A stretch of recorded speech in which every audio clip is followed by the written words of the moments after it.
Hello, welcome back to my kitchen. My name is Rabbi Finn and you are here for another week of Devarim and Dine from Board and El Shilai Tinigo. This week is Passata Tetzei and we are making Shakshuka. Now, if you've never had Shakshuka, where have you been? Have you never been to Israel or to an Israeli restaurant? Shakshuka is the ultimate brunch recipe, and admittedly this is not something that you can have for Shabbos. It's really not a Shabbos friendly dish, but it is a beautiful brunch dish and it's easily one of my favourite, and it's so easy to rustle up. What it is eggs which are poached and slightly fried in a spiced tomato sauce. You serve it with some crusty bread or some pita. It is incredible. It's so easy to make. So, let me just tell you what I'm doing and then I'll explain a little bit about this week's parsha. In here I put a couple of tablespoons of olive oil and I'm just putting in some slices of onion that I cut into moon shapes. I'm basically going to saute the onions until they are nice and soft. Let me just show you the kind of shapes that I mean for the onion. Give the pan a little bit of a shake.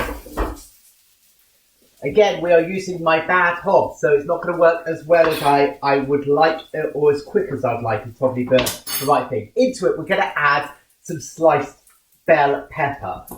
It doesn't matter what colour you use. I quite like the contrast of the red and the orange, so I always try and use some orange or some yellow bell pepper. That is going to go into here. Just give it a slice, and you want, again, roughly half moon shapes, because this is just going to be adding some yumminess to your plate. So let's put in, that was a really small bell pepper, so I'm going to actually add in another half, but in truth it's one good sized bell pepper that you have sliced up, and that is what you want to go into your pan. You want to fry this for about 5 to 8 minutes till the pepper is pretty much cooked and the onion is soft and beautiful and caramelized and wow, and it's incredible and it's yummy and it's all of those things. So just give that another thing. I'm just going to mix it.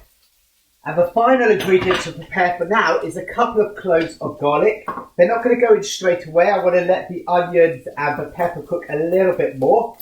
But I find if I prepare it now, then when I'm ready for it, it will be perfect. So, grab a couple of cloves of garlic, which you want to mash and cut. So basically smash. Unwrap from their paper exterior. And just slice, ready to be thrown into the pan once it is ready. Garlic is ready to go in when the pan is ready, but it's going to probably take another couple of minutes before the vegetables are cooked down enough to justify putting in the garlic.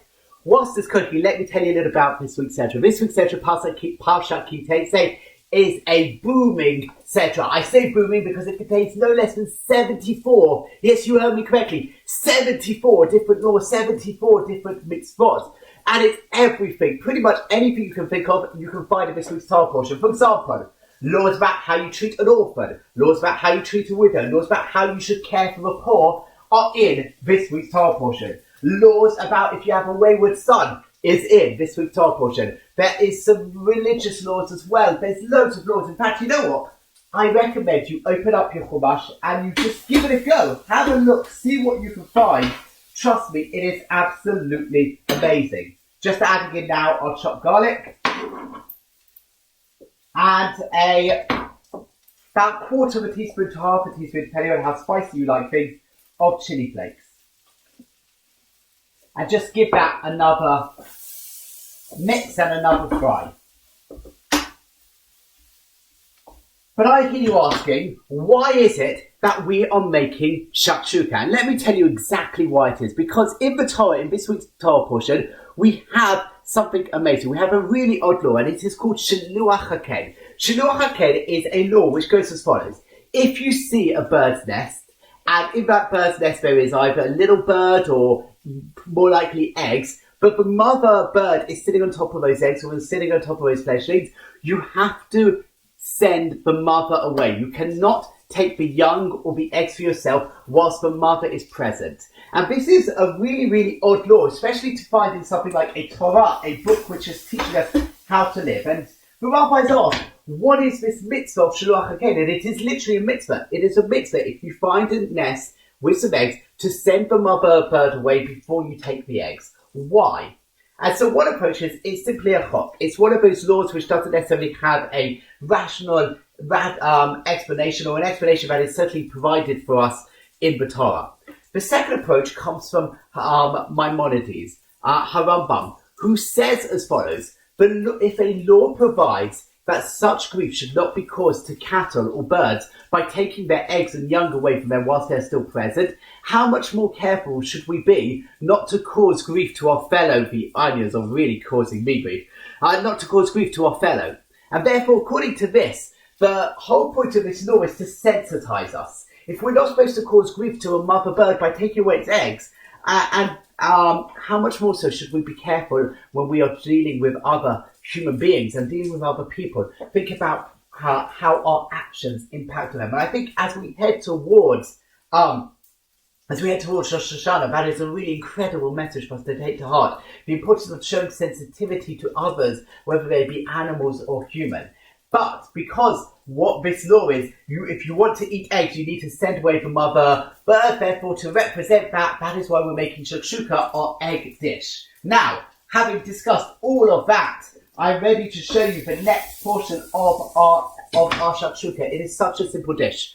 It is so simple, so easy, and one that I really recommend you to make. So, they're sorting down nicely. Let's put in about 7 or so grinds of pepper.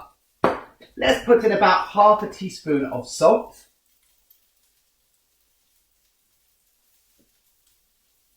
I like to do a pinch of sugar, so probably a quarter to half a teaspoon of sugar, mainly because we're going to be using packaged passata soon, so it's to balance out the acidity.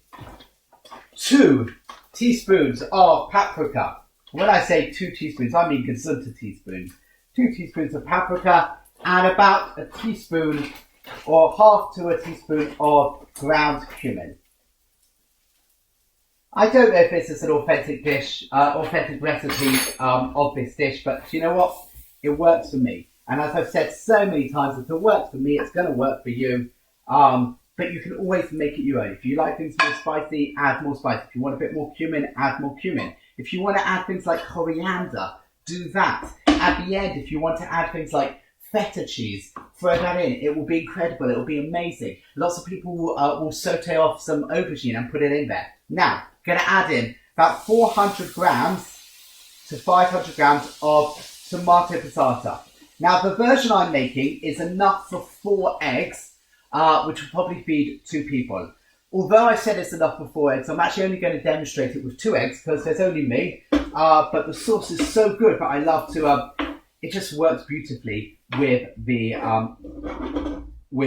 eggs and the bread that I'm going to serve it with, which is some sourdough that I've got sitting in the toaster waiting to go. So what you want to do is bring up this, mix really well your spices and your peppers and your onions together, but bring your passata to the boil. It needs to get to a boil. You want to make sure that you have a lid. A lid is going to be essential because what you're going to do is effectively half poach, half fry these eggs. So let's get your tomato sauce up to the boil. And once it's up to a boil, what we're going to do is we're going to be making a little hole in it and then pouring in our egg and leaving it to cook for about 3 to 4 minutes till it's just about done. I personally want that yolk to be runny into the sauce. I want the whites to be solid, the yolks to be runny. That for me is the perfect shakshuka. Some people, if you want it more cooked, probably about 5 minutes should probably be okay. 4 minutes is where you get, I think, that really quite nice gelatinous egg yolk. So you want to get it up to a boil. Once it's boiling, you're going to then bring it down to a simmer to cook. This is so easy. How easy is this? We've been going for 9 minutes in total, and that's me going slow with a slow hob as well. Imagine if I was using my gas hob or an induction hob. It would be so much quicker. So I've now got this to a boil, or enough of a boil that I'm willing to put my egg in. So 1 egg, pour in, and then just get all the little yolk going into the tomato. Let's make another hole here, and let's just do the egg here. Cover, and I'll see you in about 4 minutes time once it is done. So here you are, my shakshuka. So easy, so simple, so wonderful to make. It takes about 10 minutes from start to finish. You decide, I'm hungry, and then you suddenly got this incredible shakshuka. Smoking, serve it straight from a pan into a bowl. It's incredible with some crusty bread. Give this a go. Shaluach Kain, Ki Tetzei, Devarim, Dine. Give this a go. Amazing. Shabbat Shalom.